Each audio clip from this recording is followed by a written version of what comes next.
A chance de ver um deslizamento alpino no momento de sua criação é interessante demais para se perder.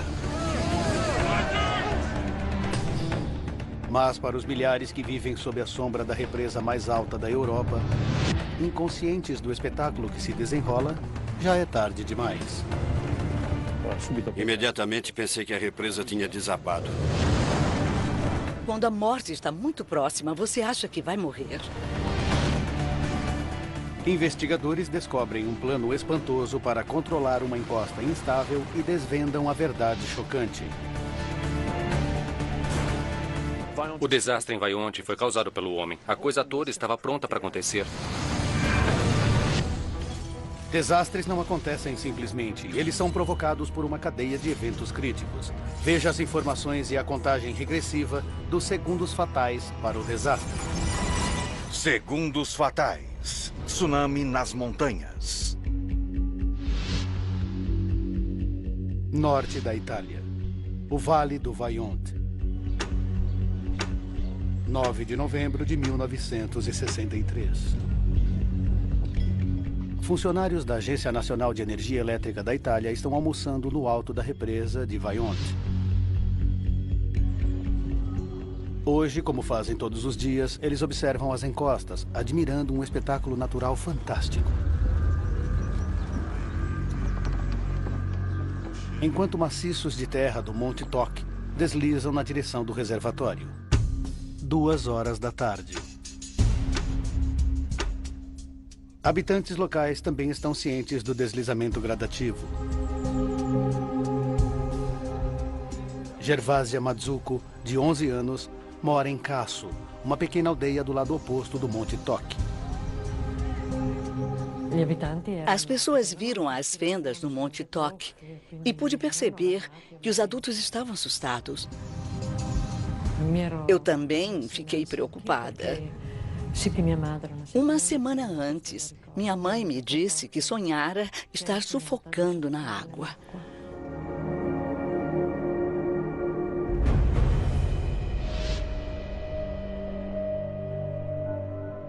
A 6 quilômetros da represa, encontra-se a usina de força de Soverzene, onde a água liberada do reservatório movimenta 4 turbinas gigantescas. Luigi Rives é gerente-geral da usina e tem acompanhado o deslizamento diário da encosta. Hoje o movimento é tão grande que ele imagina que pode haver alguma coisa errada. Eu recebi os dados sobre o movimento do deslizamento. Fiquei surpreso e pedi confirmação. Me disse lui. Da sala de controle, eles podiam ver blocos de rochas e solo caindo na água. O gráfico mostrava que um desabamento estava prestes a ocorrer. Prendendo um andamento assintótico.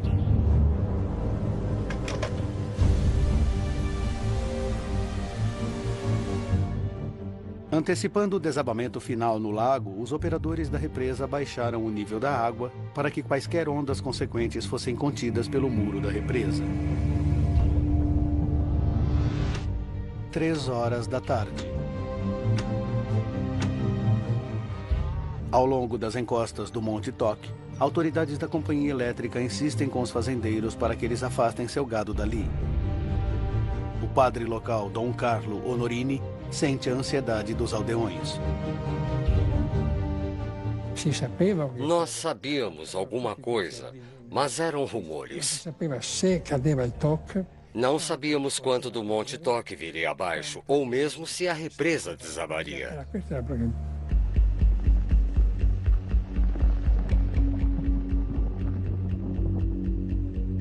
No fim da tarde, a mãe de Gervásia resolve tirar o gado da família dali.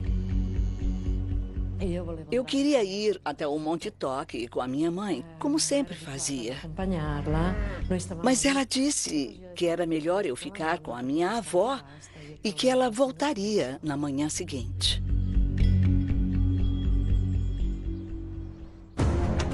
Cinco horas da tarde.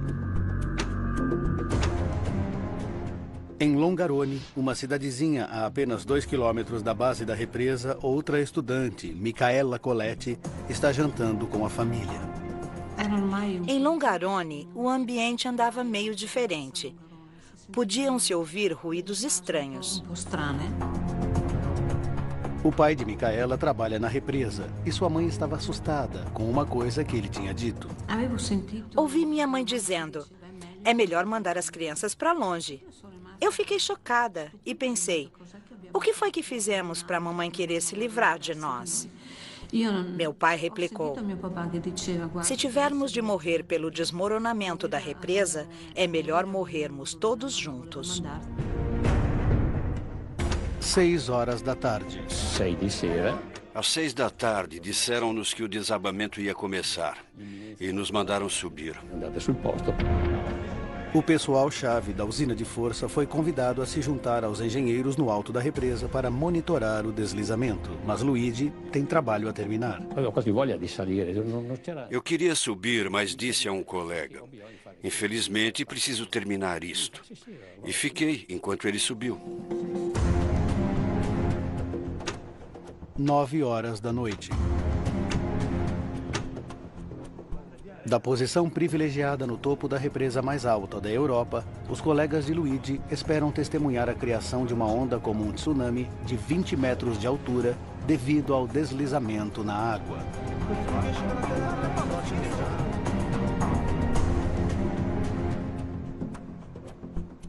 Lá embaixo, no vale, os rumores sobre a represa ficaram esquecidos. Os bares de Longarone estavam cheios com fãs de futebol assistindo ao jogo da Copa Europeia entre Real Madrid e Glasgow Rangers.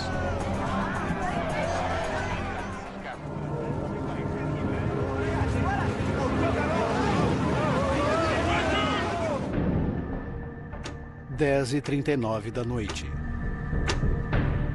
Em Casso, bem acima da represa, Gervásia dorme profundamente.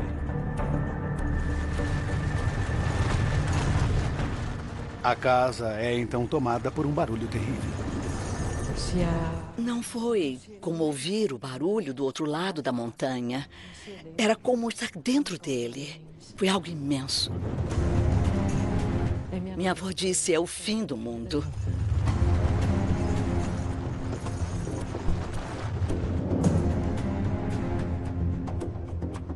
Na igreja da aldeia, Dom Carlo Honorini ouve o mesmo som forte. Eu podia ver um holofote iluminando toda a área da toque. Eu vi uma coisa negra. Era uma sombra grande. Estava se erguendo. Uma coluna de água atingiu a torre do sino. Água e rochas caíram sobre Casso. Eu caí de joelhos, gritando de pavor.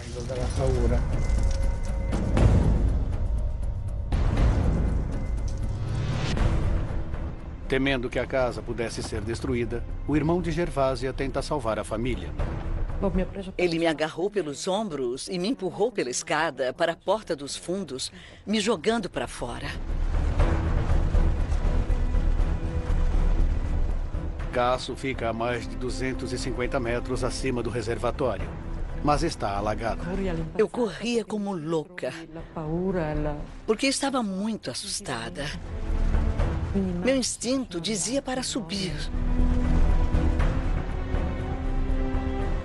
Mas eu achava que ia morrer.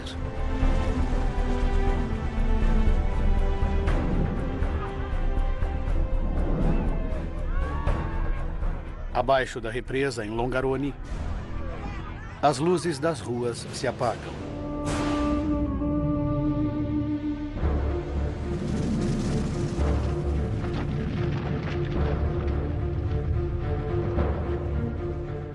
Micaela Coletti está deitada. Eu fingia estar dormindo, esperando por um beijo de minha mãe. Minha avó entrou no quarto e disse: vou fechar as venezianas, pois uma tempestade se aproxima.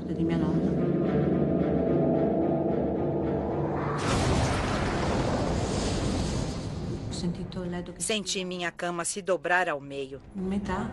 Eu estava lá dentro. E tudo aconteceu com uma velocidade aterradora.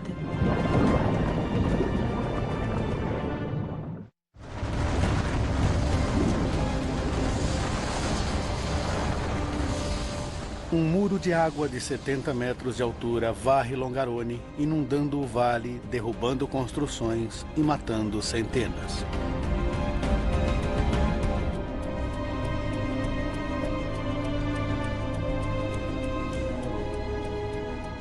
Vinte minutos depois, resta apenas um rastro de morte na paisagem de Longarone.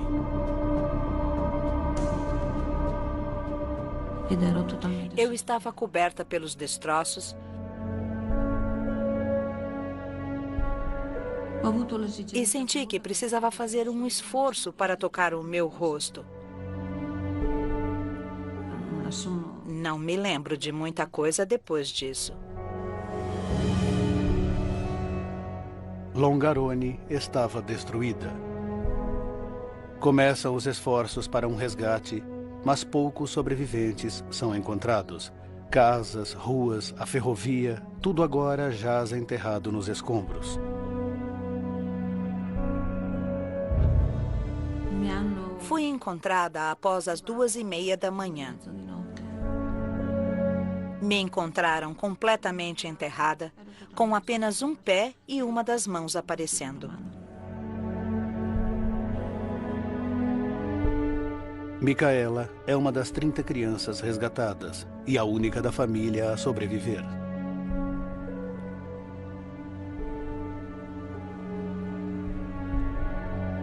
O total de vidas perdidas naquela noite é acima de 2.000. Incluindo 60 funcionários da companhia elétrica. Eles subiram quando aconteceu, mas não eram kamikazes. Eles foram e não voltaram. Morreram em Vaillant.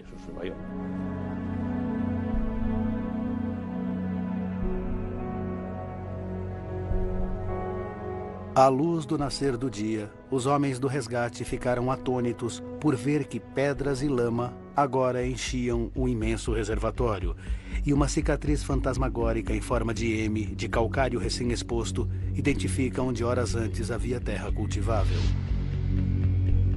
50 anos depois, a cicatriz do deslizamento continua visível, e é um foco para geólogos que lutam para descobrir os mecanismos que trouxeram a destruição em tamanha proporção. Estamos em cima do deslizamento. E esta é a superfície da falha. Podemos também ver o outro lado do deslizamento, que é uma grande fenda. Daqui até lá são 1,8 km. A professora Mônica Ghirotti chefia a mais recente equipe de pesquisa. A meta da minha pesquisa é obter 3 modelos tridimensionais de deslizamentos para entender melhor o que aconteceu em 1963. Ainda hoje estou surpresa. A geologia lançara uma luz no mecanismo do deslizamento, mas uma coisa já é bem clara. O desastre tem suas raízes na recente intervenção do homem neste vale.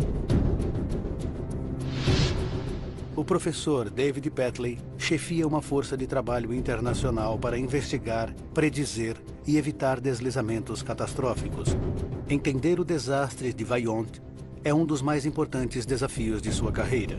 Vaillant, em termos de perda de vidas, é o maior desastre envolvendo um deslizamento na Europa no último século. E provavelmente é o deslizamento mais importante de todos os tempos, porque despertou a nossa consciência para uma série de problemas. As descobertas de Petley são inequívocas. O desastre em Vaillant foi causado pelo homem. Não há dúvida de que o desastre de Vaillant não teria acontecido se o homem não tivesse se envolvido. Agora, mergulhando nas investigações, podemos revelar por que 270 milhões de metros cúbicos de encosta montanhosa deslizaram para o reservatório de Vaillant e como puderam matar mais de 2.000 pessoas. Petley irá fazer os passos dos engenheiros originais que tentaram entender a geologia do vale e identificará os erros críticos que levaram ao desastre.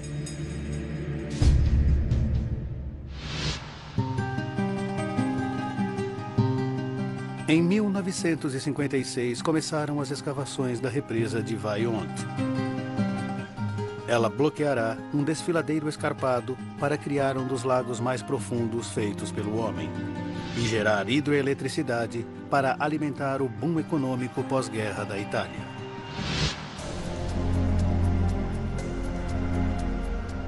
O engenheiro-chefe é Carlo Semenza, renomado construtor de represas.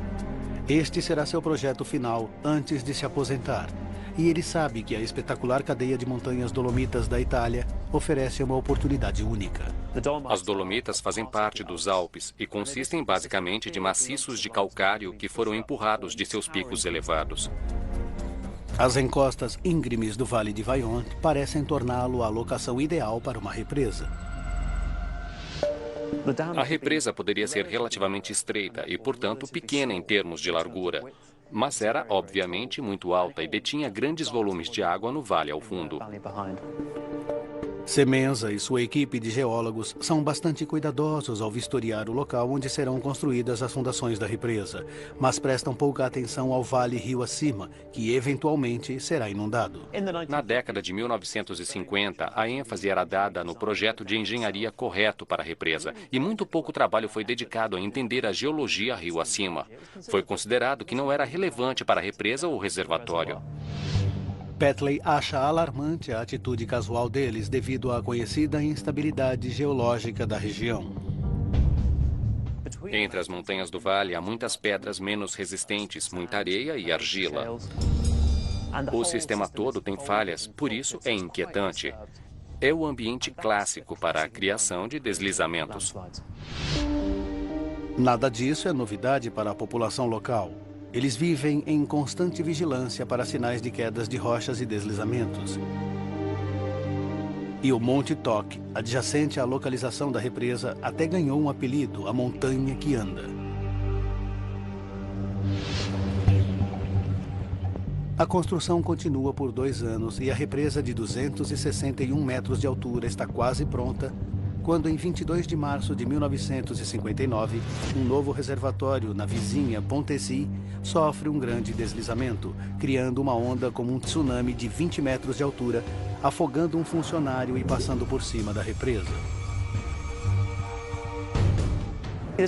Esta foi a primeira vez que se entendeu que havia efeitos realmente danosos de grandes deslizamentos e que enviou um choque sísmico nos reservatórios no norte da Itália. E foi justamente esse mecanismo que causou morte e destruição em Vajont. A encosta deslizou para o lago, gerando um enorme tsunami. A represa permaneceu intacta, mas a onda a cobriu, inundando o vale abaixo. A indústria hidráulica subestimou as consequências potenciais de inundar um vale. À medida que o reservatório enche, encostas que foram drenadas para um vale profundo durante milhares de anos tornaram-se alagadas pela primeira vez, com resultados surpreendentes. Rochas que parecem sólidas são feitas de blocos separados, que se mantêm no lugar pela gravidade e pela fricção. Você deve pensar em um bloco, uma rocha em uma encosta como sendo um barco. Quando o nível de água aumenta, os blocos começam a flutuar. Não completamente, mas a boiar um pouco. E, conforme isso acontece, a força da fricção, a resistência ao movimento diminui, e isso torna o deslizamento muito mais provável. Temendo a repetição de um deslizamento e tsunami fatais em Pontesi, a companhia elétrica encomenda um estudo dos barrancos do reservatório proposto no Vale de Vajont. O geólogo-chefe do projeto é o professor Leopold Miller, e ele emprega Eduardo Semenza, filho do engenheiro-chefe e geólogo recentemente habilitado, para conduzir o estudo. Eduardo caminha por todo o vale fazendo observações das formações rochosas. Quando ele vê evidências de antigos movimentos em grande escala nas encostas íngremes próximas à represa, tudo indica que os piores temores da companhia elétrica estão confirmados. Eduardo Semenza estava convencido de que havia um grande e antigo deslizamento localizado no barranco sul do reservatório. Um velho deslizamento já havia se movido, por isso as rochas em sua base provavelmente estavam muito mais enfraquecidas. Eduardo teme que a inundação do vale possa reativar o deslizamento que, por sua vez, levaria a um catastrófico tsunami, repetindo o evento mortal de Pontesi em mega escala. A massa de deslizamento que ele identificou estava a 100 metros da represa. Se Eduardo estiver correto, então ele pode causar o abandono de todo o projeto da represa. Para o pai de Eduardo, Carlos Semenza, a notícia é devastadora e ele inicia uma investigação mais detalhada. Se este é o local de um antigo e enorme deslizamento, existem evidências nas camadas geológicas. Os engenheiros cavaram 3 buracos na encosta, na zona de perigo identificada por Eduardo. A equipe de geólogos procura sinais de movimentos prévios, rochas que sofreram abalos ou camadas de argila instáveis. Apesar da perfuração de 170 metros na rocha, eles não encontram evidência de um antigo deslizamento. O líder do projeto, Carlos Semenza, está aliviado. Seu conselheiro, o geólogo-chefe professor Miller, tem certeza de que as encostas são feitas de blocos de calcário sólidos e sem mobilidade. Os projetistas da represa chegam à conclusão de que, embora houvesse potencial para pequenos deslizamentos nos barrancos do reservatório, não havia perigo real para grandes fendas. Em fevereiro de 1960, com a ameaça de um deslizamento destrutivo descartada, Semenza dá o sinal verde para a próxima fase do projeto.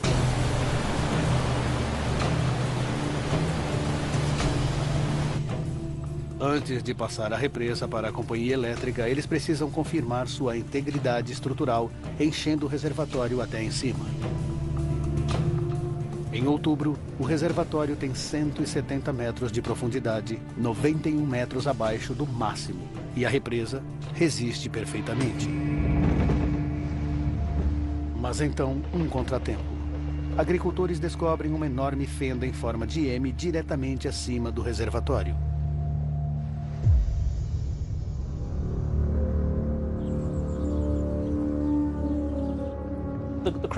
A fenda que se abriu é bem grande, com cerca de 1.700 metros de comprimento. Está se alargando cerca de 3 centímetros por dia.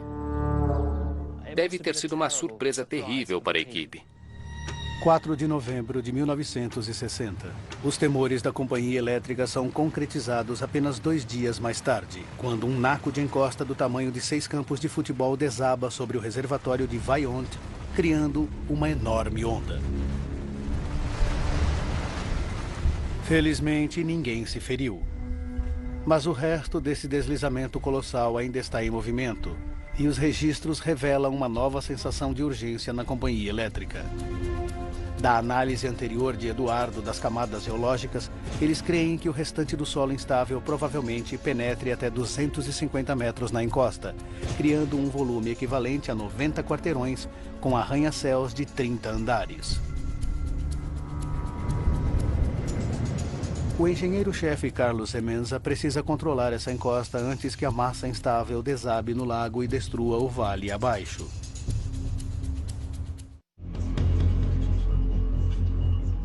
A equipe de engenharia de Semenza não consegue imaginar uma forma de deter o deslizamento. Seu tamanho torna impraticável prendê-lo à encosta com estacas de concreto.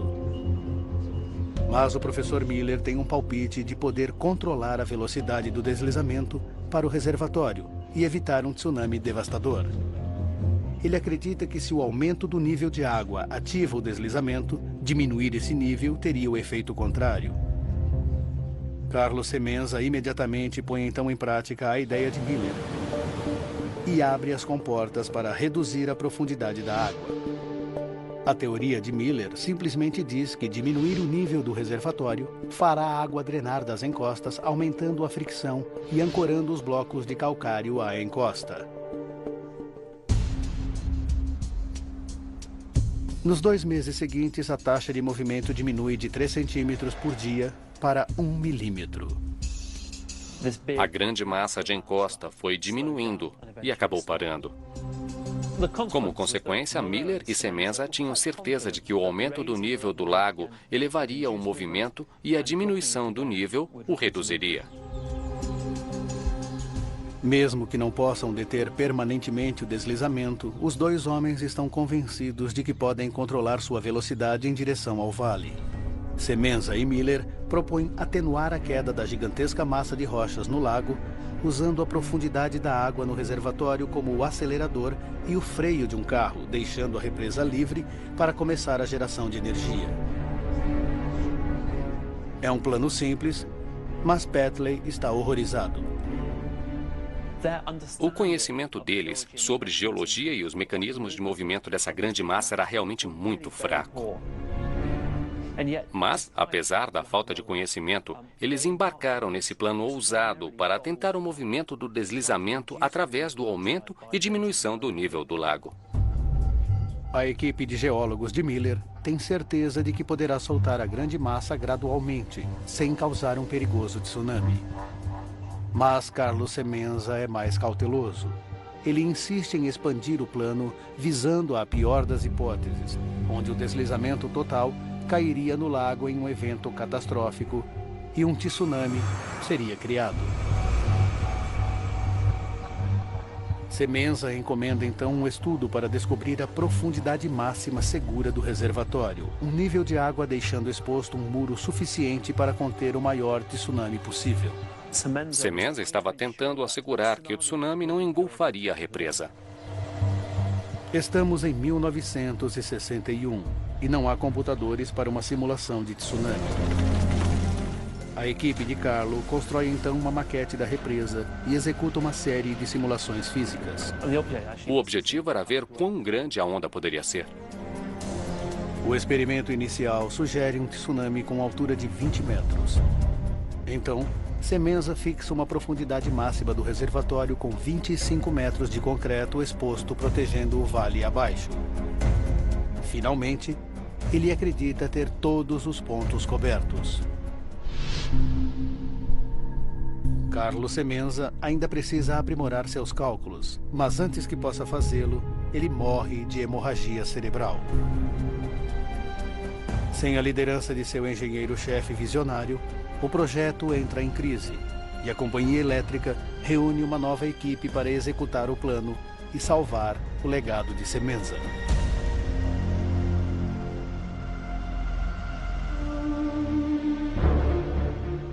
26 de setembro de 1963. Nos 2 anos desde que o túnel foi completado, o nível do reservatório foi sistematicamente elevado e abaixado para manipular o deslizamento para o vale inundado. Até então, o plano funcionou. 2 semanas antes do desastre, o deslizamento moveu-se um total de 3 metros. Os operadores da represa têm certeza de que possuem a habilidade de controlar o deslizamento. O reservatório agora está o mais alto possível, 245 metros acima da base da represa, 10 metros mais alto que o nível de segurança máxima de Semenza. Não há dúvida de que eles estão tentando chegar a um ponto onde o deslizamento escorregou para o lago. Na realidade, eles estavam empurrando o nível do lago para tão alto quanto eles pensavam que fosse possível. Sua estratégia de alto risco parecia compensar, e o deslizamento está pegando velocidade.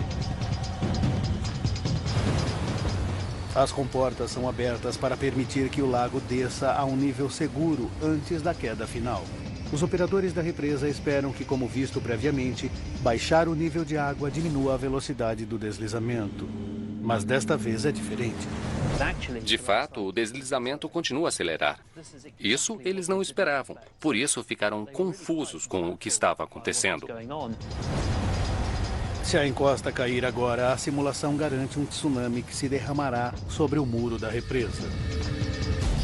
Durante 2 semanas tensas, o nível do reservatório é baixado tão rapidamente quanto os operadores ousam, sem causar estresse nas encostas. Mas o deslizamento continua a se acelerar. Em 9 de outubro de 1963, a encosta está se movendo 30 centímetros por dia. Mas o reservatório desceu para deixar 25 metros de concreto exposto. E os operadores da represa respiram aliviados, na certeza de que o muro deterá qualquer onda. Como o nível do lago estava agora abaixo do tamanho máximo de um tsunami que eles identificaram, a situação é considerada completamente a salvo. Tão a salvo que os gerentes da companhia elétrica são convidados a testemunhar a criação do tsunami e a população local não é alertada sobre perigo algum.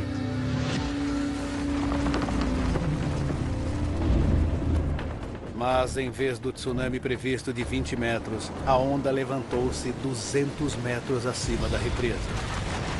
10 vezes maior do que o esperado.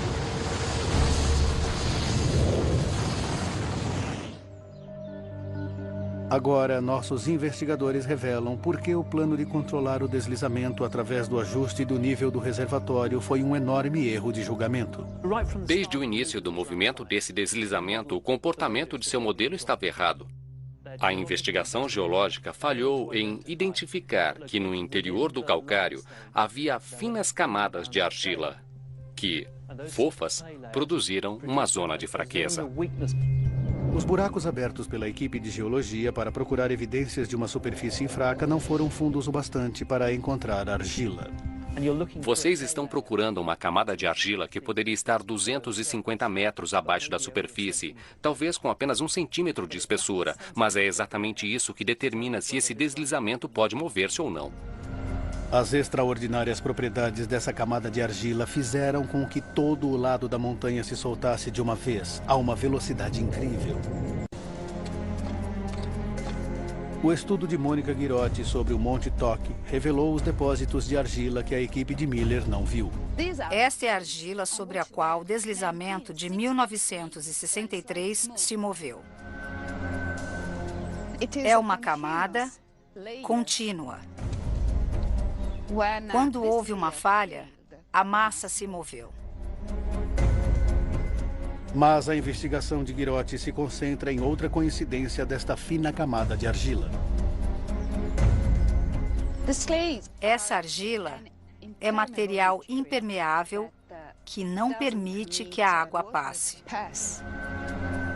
Uma camada à prova d'água sugere um mecanismo inteiramente novo, jamais considerado por Miller. A água da chuva do alto do Monte Toque poderia correr pela rocha abaixo da argila e ficar presa. O aumento da pressão sobre a argila vindo de baixo poderia desestabilizar a superfície do deslizamento, mas seria preciso um enorme volume de água retirada para deslocar essa massa. Decisivamente, a equipe de Ghirotti reuniu evidências de que a água da chuva da parte superior do Monte Toque acumulou-se no calcário isolado abaixo do deslizamento. Depois de fortes chuvas, um grande volume de água ficou retido sob a argila. E sem ter para onde correr, a pressão aumentou e o deslizamento recebeu um impulso extra. Está claro para Ghirotti que, ao tentar controlar o deslizamento simplesmente mudando o nível de água do reservatório, eles deixaram de lado um elemento crucial. Não foi um bom plano, porque Miller não considerou a existência de argila no interior da encosta. Assim, ele controlou apenas os níveis do lago, mas não o índice pluviométrico. Foi um projeto sem esperança. Se a equipe de geologia original tivesse sabido da argila, Petley acredita que a história teria seguido um caminho diferente. Muito se sabia sobre o fato de a argila ser um material fraco, e se eles pressentissem que havia camadas de argila presentes, sem dúvida teriam deixado o local naquele ponto.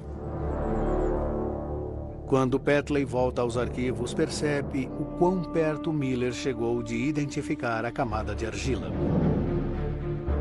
Em 1961, Miller instalou 4 medidores de pressão de água chamados piezômetros para monitorar o nível de água na rocha. Ele queria ter certeza de que a encosta de calcário estava se comportando da forma como sua teoria tinha previsto. 3 desses instrumentos confirmaram a expectativa de Miller, que o nível de água na rocha seguia o nível do reservatório. Mas, oculta nos dados do quarto piezômetro, Petley descobre evidências devastadoras de uma camada de argila. O nível da água no buraco no solo não correspondia em nada ao nível da água no lago. O piezômetro apresentou uma leitura alta da água, independentemente do nível de água no reservatório. Isso provavelmente era uma indicação de que as camadas de argila estavam retendo a água com alta pressão sob a massa de deslizamento. Mas Miller assumiu que o quarto piezômetro estava defeituoso e que seus dados estavam errados. Como o comportamento desse buraco no solo não estava em conformidade com as ideias de como o deslizamento estava operando, ele foi ignorado. Para Petley, as sementes do desastre foram plantadas nessa falha sistêmica de entender a geologia do Monte Toque.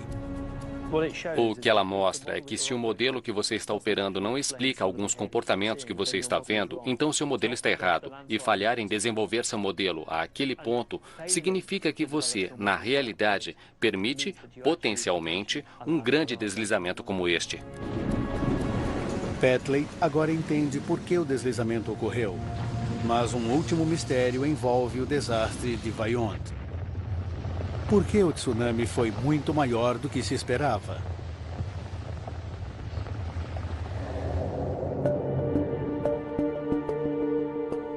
O professor Petley volta a sua atenção para os experimentos de simulação de tsunami de Semenza.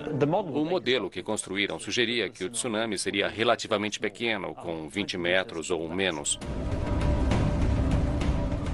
O deslizamento real, porém, gerou uma onda de deslocamento que foi maior que 200 metros acima da altura da represa.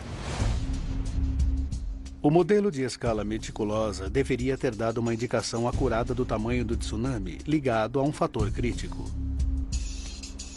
O resultado do modelo depende da velocidade na qual o deslizamento se move. Os experimentos testaram o efeito de deslizamentos através de um período de tempo, de vagaroso até o mais rápido que poderiam esperar que o deslizamento se movesse. A equipe de engenharia tinha um palpite bem fundamentado de que 1 minuto seria o mais rápido que o deslizamento levaria, correlacionando-se com apenas 4 segundos na simulação. Mas quando Petley examina dados da noite do desastre, ele descobre que todo o desmoronamento levou apenas 45 segundos. Embora apenas 15 segundos menos que o estimado, esse erro de 25% é suficiente para mudar totalmente o resultado da simulação. O modelo construído era muito sensível e muito bom, mas em modelagem por computador sempre usamos a frase garbage in, garbage out. O lixo que entra é o mesmo que sai. E nesse caso, porque se assumiu que o deslizamento se moveria lentamente, eles alimentaram um modelo com dados que provocaram resultados enganosos. Implementar os resultados falsos da simulação teve consequências muito reais. A velocidade incrível da queda final intriga os cientistas há quase 5 décadas. A aceleração é realmente dramática. É como a aceleração de um carro de Fórmula 1. Em poucos segundos, esse deslizamento foi do movimento de poucos centímetros por hora para provavelmente cerca de 100 quilômetros por hora. Petley agora acredita ter solucionado o mistério dessa fenomenal aceleração final. E mais uma vez, a resposta está na argila e seu comportamento extraordinário quando comprimida no solo profundo. É preciso pensar que há 200 metros de calcário sólido sobre essa camada de argila. Petley mostrou que, quando enterrada sob milhões de toneladas de rocha, a argila normalmente fofa torna-se rígida. O material é essencialmente instável, é rígido e é forte. Durante milênios, a argila não foi remexida. Mas encher o reservatório pela primeira vez criou uma tensão enorme sobre essa camada fina. Isso permitiu que a argila começasse a se deformar e, conforme isso ocorria, gerou o que chamamos de microfendas, pequenas rachaduras, fraturas que aumentavam na argila. O comportamento surpreendente dessas microfendas é a chave para a aceleração final do deslizamento. À medida que o deslizamento continuava, essas pequenas fendas cresceram, projetando-se para fora, formando grandes rachaduras, e conforme elas se juntavam, formaram uma única superfície por toda a argila.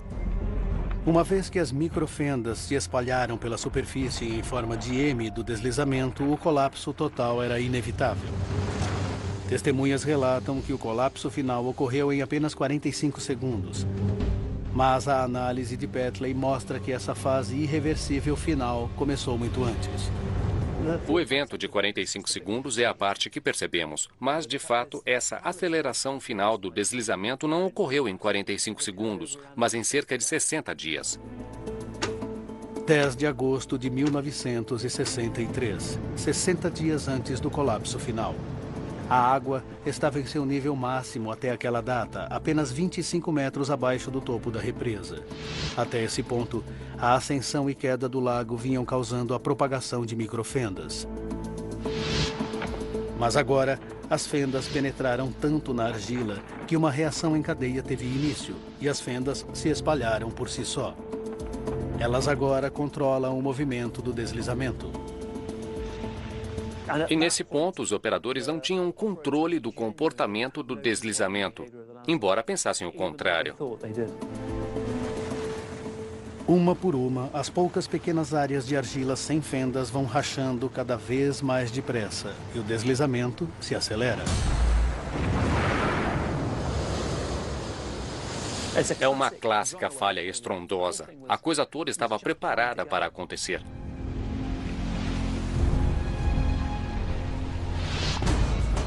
Após 50 anos de incertezas, podemos revelar como a construção da represa mais alta da Europa provocou um tsunami que destruiu uma comunidade inteira. 9 de outubro de 1963. 4 horas e meia para o desastre. Operadores da represa se preparavam para o deslizamento como um evento gigantesco e reduziram o nível do reservatório para deixar expostos 25 metros de concreto. 2 minutos para o desastre. Acreditando que o tsunami de 20 metros que a companhia elétrica está esperando seja detido pelo muro da represa, a população local não é alertada para o iminente deslizamento. E funcionários da companhia elétrica observam o espetáculo de uma posição privilegiada, do topo da represa. 1 minuto para o desastre. Sem o conhecimento dos operadores da represa, 10 metros abaixo da superfície da montanha, uma grande camada de argila vem rachando incontrolavelmente há 2 meses. E agora, apenas um pequeno trecho está intacto. 45 segundos para o desastre. A argila se rompe e um deslizamento do tamanho de 90 quarteirões urbanos avança perigosamente em direção ao reservatório. Com aceleração tão rápida quanto um carro de Fórmula 1, o impacto cria um tsunami com mais de 200 metros de altura. 30 milhões de toneladas de água se precipitam por 261 metros, abrindo um buraco de 40 metros de profundidade no solo do vale. O vale estreito acelera a coluna de água, que abre caminho a 140 km por hora.